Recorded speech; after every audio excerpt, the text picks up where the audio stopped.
شباب النهارده معانا فيديو جديد من قناه ايردروب كريبتو. النهارده معانا فيديو مهم جدا من منصه باينانس منها اللي اتكلمنا عليها في اكتر من فيديو واستفدنا منها بالجوائز اللي بناخدها عن طريقهم. طيب زي ما انتم شايفين احنا دلوقتي بنستخدم تويتر او باللوجو الجديد اللي هو علامه الاكس ده، خليكم عارفينه عشان هنحتاجه كتير في الربح المجاني من منصه باينانس.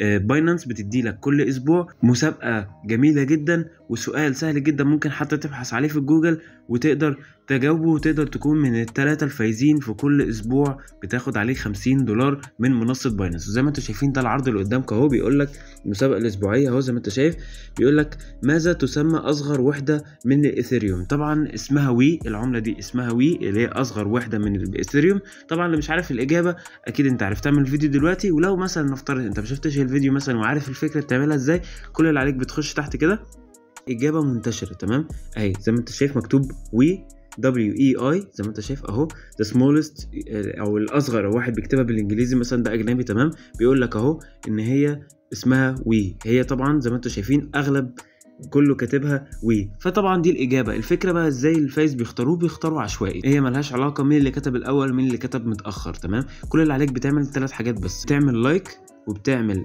ريتويت للبوست بتاعهم وبتكتب كومنت تحت هنا كده، بتكتب عملة وي اهو زي ما انت شايف. ركز معايا عشان في ناس كتير سالتني ازاي بنعمل الخطوه دي اهو. بتكتب مثلا وي، دي الاجابه اللي جبناها من الاجابات اللي تحت في الكومنتات اللي الناس اللي مجاوباها تانية، بتشوف اغلب اجابه او اكتر اجابه الناس بتحلها او الناس كاتباها، يبقى معنى كده دي اقرب اجابه صحيحه للسؤال اللي سالينه في المسابقه الاسبوعيه، تمام. بنكتب وي اهو كده وننزل تحت ونعمل هاشتاج او قصدي علامه الات وتحط اي حد يكون عندك في الفولوينج. يعني شايف انا عامل ده فولوينج اهو، تقوم واخده كده تحطه. هو طالب منك ايه في المهمه؟ طالب منك بيقول لك سيتم اختيار 3 رابحين بشكل عشوائي، بيقول لك اكتب اجابه صحيحه مع اضافه 2 من اصدقائك، تمام. الاجابه الصحيحه كتبناها فوق اهو واللي هي وي، ونكتب من تحت هنا زي ما انت شايف كده، نكتب مثلا حرف الاي مثلا. شوف مين عندي بحرف الاي، انا معرفوش كل دول معرفهمش طبعا، وتقوم عامل ريبلاي. بس انا خلاص اوريدي اصلا عملت الاجابه وكتبتها، فمش محتاج ان انا اكتبها للمره التانية. يعني زي ما انت شايف هنمسح كده عادي اهو.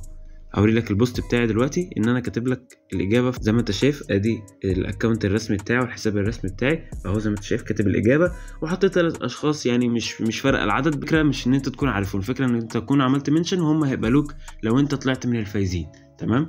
وبس كده ده كان معانا الفيديو. متنساش تعمل لايك سبسكرايب وشير، اتمنى يكون بفيدكم. الفيديو سريع وبسيط ومفيهوش اي حاجه وربح مجاني، يمكن انت الله اعلم تطلع من الفايزين، والعدد بيبقى قليل زي ما انت شايف. البوست اصلا بقاله يومين والنتيجه بتطلع اخر الاسبوع، تمام. يعني لسه عندك 4-5 ايام زي الفل تقدر تلحق فيهم. زي ما انت شايف 27,000 فيو واللي عاملين بس 18 كومنت، يعني الكوتس دي هي دي كومنت، فانت متخيل يعني العدد قليل جدا، فانت ممكن تكون انت من الرابحين. ففرصه جميله جدا، اتمنى بس تكون استفدت من الفيديو. متنساش تعمل سبسكرايب وشير للمره الثانيه عشان انا بستفيد من الموضوع ده، والسلام عليكم.